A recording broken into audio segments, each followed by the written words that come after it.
स्वागत है एक बार फिर से आप सभी का आर्कर स्टडी यूट्यूब चैनल पे।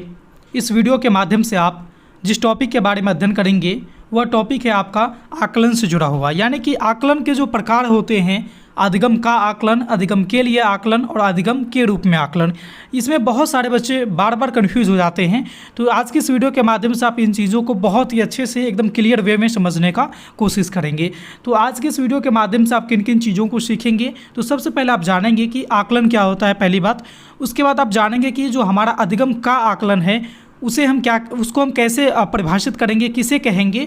साथ ही साथ आप ये जानेंगे कि अधिगम के लिए आकलन क्या होता है, और आप यह भी जानेंगे कि अधिगम के रूप में आकलन क्या होता है, यानी कि अधिगम का आकलन, अधिगम के लिए आकलन और अधिगम के रूप में आकलन क्या होते हैं। इसके बारे में आप इस वीडियो के माध्यम से कंप्लीट जानकारी को प्राप्त करने वाले हैं। चलिए सबसे पहले हम लोग जानते हैं आकलन के बारे में कि आकलन क्या होता है।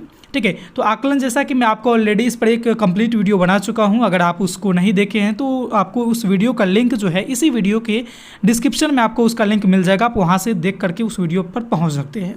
ठीक है, तो चलिए सबसे पहले हम लोग बात करते हैं आकलन के बारे में। देखिए, आकलन जो होता है वह एक प्रक्रिया है, और कैसी प्रक्रिया है, तो इससे ये पता चलता है कि कोई भी बालक अधिगम को किस स्तर तक प्राप्त किया है। यानी कोई भी बालक को एक शिक्षा देने का काम चल रहा होता है, तो वह बालक उस शिक्षा को कितने लेवल तक प्राप्त किया है, ये चीज़ का पता चलता है हमें किसके द्वारा, असेसमेंट के द्वारा, यानी आकलन के द्वारा पता चलता है। ठीक है, और आप बात करेंगे कि आकलन से सिर्फ बच्चे का ही ये पता नहीं चलता है कि वो कितने स्तर तक सीखा। आकलन शिक्षक के लिए बहुत महत्वपूर्ण होते हैं, क्योंकि इससे ये भी पता चलता है कि कोई शिक्षक अपने बच्चों को जो ज्ञान दे रहे हैं वह ज्ञान कितने सीमा तक दे सके हैं, यानी 100% में से वो कितनी बातें बच्चों को बता सके हैं, इसका भी जो पता है वह आकलन के माध्यम से ही पता चलता है। इसलिए आकलन बच्चे और शिक्षक दोनों के लिए महत्वपूर्ण है। साथ ही साथ जब अधिगम में आ रही समस्या, इसका भी पता आकलन के माध्यम से पता चलता है, और उसका समस्या जो निकल के आया, जहाँ पे बच्चे को कठिनाई आ रही है, उसका निदान भी आकलन के द्वारा जब पता चल जाता है तो उसके ऊपर काम किया जाता है, यानी उसके निदान के ऊपर काम किया जाता है। तो आपने देखा कि आकलन क्या है, तो आकलन एक प्रक्रिया है जिसमें बच्चे के उपलब्धि स्तर को, शिक्षक के पढ़ाने का जो लेवल है उसको, और साथ ही साथ बच्चे में कहाँ पर समस्या आ रही है, इन तीनों चीज़ों का पता लगाया जाता है आकलन के बारे में, आकलन के माध्यम से, सॉरी। ठीक है, तो ये तीनों पॉइंट को आप याद रखेंगे। हालांकि आकलन के बारे में पूरा वीडियो में बना चुका हूं। हम लोग चलते हैं आकलन के जो प्रकार होते हैं, जो मुख्य रूप से आपको 3 प्रकारों में उसको बांटा गया है, जिसमें से आपका है अधिगम का आकलन, दूसरा आएगा अधिगम के लिए आकलन, और तीसरा आता है अधिगम के रूप में आकलन। देखिए, ये शब्द बस अगर आप समझ लेंगे तो आपको पूरा चीज़ समझ में आ जाएगा। शब्द में ही बच्चे कंफ्यूज कर जाते हैं। एक है अधिगम का आकलन, दूसरा है अधिगम के लिए आकलन, और तीसरा है अधिगम के रूप में आकलन। तो इसको आप छोड़ दीजिए, ये बहुत कॉमन सा है, इसको आप ईजिली समझ जाएंगे जब हम आपको बताएंगे उस टाइम। देखिए, अधिगम का आकलन का मतलब है कि अधिगम का मतलब अधिगम हो गया है, ठीक है, उसका आकलन आप कर रहे हैं, मतलब ये चीज़ें समाप्त है, ये प्रक्रिया, ये अधिगम का जो प्रक्रिया था वह का में चला गया, मतलब वो समाप्त हो गया, उसके बाद आकलन हो रहा है। दूसरा है आपका अधिगम के लिए आकलन, यानी आप अधिगम के लिए आकलन कर रहे हैं, मतलब कि सीखने के लिए आकलन का काम कर रहे हैं, मतलब सीखने को और बेहतर बनाने के लिए यहाँ पर आकलन का काम करें। समझिएगा मेरी बातों को। कह रहा है कि अधिगम का आकलन पहला में, मतलब ये अधिगम आपका कंप्लीट हो गया, फिर उसका आकलन किया जा रहा है। दूसरा कह रहा है कि अधिगम के लिए आकलन, मतलब अधिगम को और बेहतर बनाने के लिए आकलन किया जा रहा है, मतलब साथ साथ किया जाएगा। जैसे कि किसी भी आप कहीं पे सफ़र करते हैं, मान लीजिए बस में, तो कभी कभी क्या होता है कि जब आप अपने मंजिल तक जहां आपको उतरना होता है वहां पहुंच जाते हैं, तब जाकर के किराया आपको देना पड़ता है। कभी कभी क्या होता है कि बीच में जब आप बैठे रहते हैं तभी व्यक्ति आकर के, बस वाले आकर के आपसे किराया ले लेते हैं। तो वहां पर क्या देखा, एक आपके समाप्ति होने पर किराया ले, आपके पहुंचने पर, और एक बीच में ही बस भी चल रही है और आपका किराया का वसूलने का भी काम चल रहा है।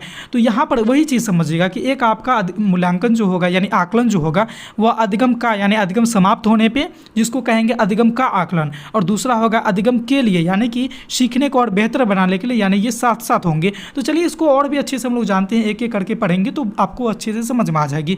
देखिए, पहला है आपका अधिगम का आकलन, जिसे असेसमेंट ऑफ लर्निंग कहते हैं। ठीक है, ये असेसमेंट ऑफ लर्निंग है। एक आएगा फॉर लर्निंग, एक आएगा एज लर्निंग। ठीक है, तो अधिगम का आकलन को समझिए। ये क्या होता है कि जब शिक्षक पूरी संकल्पना को पढ़ा देते हैं, यानी कोई भी प्रकरण पढ़ा रहे होते हैं, कोई भी कंसेप्ट पढ़ा रहे होते हैं, तो उसको जो पूरा अध्ययन करवा देंगे, फिर अंत में आकलन करते हैं, बच्चे से प्रश्न पूछेंगे, तो इस प्रकार का आकलन अधिगम का आकलन कहलाता है। मतलब जब कंसेप्ट खत्म हो जाएगी, पूरा चीज़ पढ़ा देंगे शिक्षक, तब उससे प्रश्न पूछेंगे। जैसे कि हम भारत के बारे में बता दिए आपको, कोई जो भी 5 पॉइंट बताने थी, और उसमें से बताने के बाद हम कहेंगे कि चलो बच्चों भारत की राजधानी बताओ, तो ये क्या हो गया, आपके अधिगम का आकलन है। मतलब अधिगम खत्म हो गए, उसके बाद आकलन किया जा रहा है, ठीक है। इस प्रकार के आकलन को एक और नाम दिया गया है, इसे योगात्मक आकलन भी कहा जाता है, ठीक है। तो ये दोनों नाम आप याद रखेंगे, अधिगम का आकलन मतलब योगात्मक आकलन, ठीक है। दूसरा जो प्रकार था आपका अधिगम का, वो था अधिगम के लिए आकलन।